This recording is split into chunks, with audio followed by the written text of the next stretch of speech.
You are now part of a social experiment. See now where my limit is. Only got no. Another fascinating piece you have is a civil rights era piece you have. It's a letter signed by Harry Belafonte, Yes, sir. Jackie Robinson, and Sidney Poitier. Can you walk us through that one? Yes.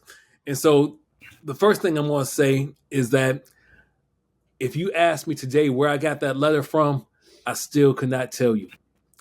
I got at a point where,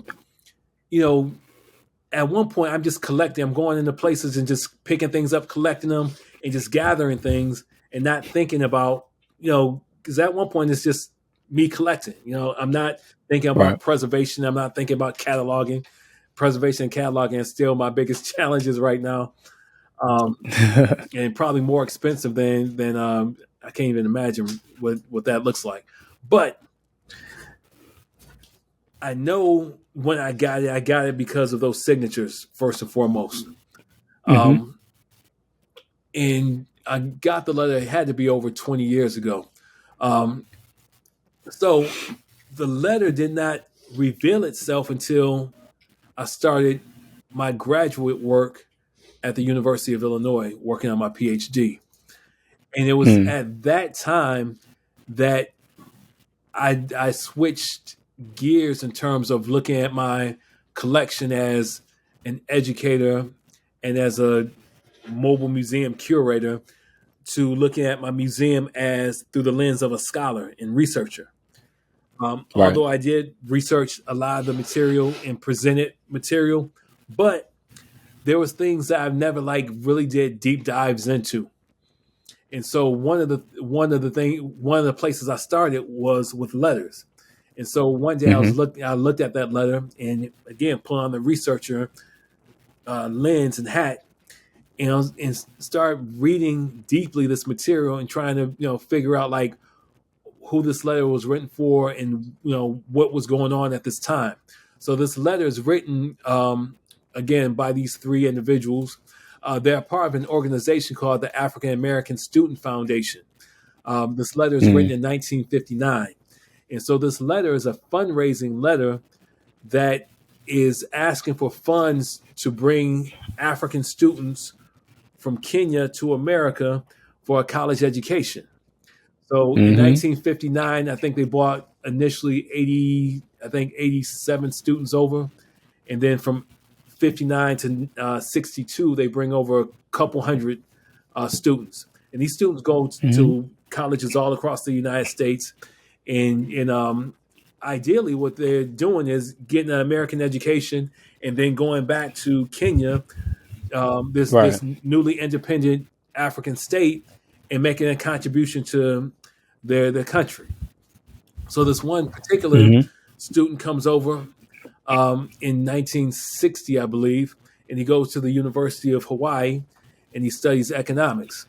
And while he's on campus, he falls in love with this young lady and they get married. And I think a year later or 2 years later, they have a child, and that child's name is Barack Obama. That is amazing. So his father, was a phenomenal scholar, and ended up going to Harvard and doing well for himself, and then ends up going back to Kenya. But the rest is history. Yeah, man, that's fascinating, and, man. And so that letter ends up almost becoming viral online because last year when Sidney Poitier passed away, I posted the letter online in celebration of his life and just giving people a sense of his contribution beyond the screen. And so, man, people took that letter and it just kind of spread like wildfire, man. And the next thing I know, that it got shared 5,000 times. So from my page. So if it gets shared 5,000 times, once it gets shared 5,000 times, it goes really, really wide, right? And so I started getting phone calls from people all over the world, man, with interesting stories. This one woman reached out to me and said that she went to school with Barack Obama's father, and that she remembered Wow. his father saying that he had a son named Barack. So, Man. so I mean, I got stories like that. But eventually, ESPN reached out to me, and just so happened that last year was the 75th anniversary of Jackie Robinson breaking the color barrier. So all these things are lined up perfectly. Mm-hmm. Mm-hmm. And so they asked me to include that in this documentary, and I said, of course, I definitely could do that. And so they came out to the University of to Santa Clara University last year, about this time last year, and Right. they filmed this interview, and this interview ended up becoming a part of this larger documentary with just some incredible people, everybody from Ruby Bridges to Chuck D to Jesse Jackson and other folk, and so it just created a lane in visibility for the museum that I was not expecting whatsoever.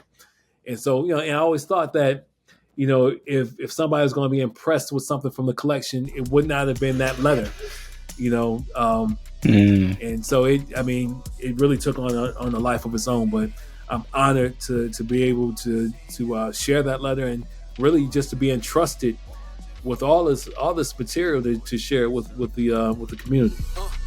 So every day I'm going hard. I'm talking business, bank accounts, and credit cards. And somehow we defeat the odds and making sure that no one starves illegal. All you had to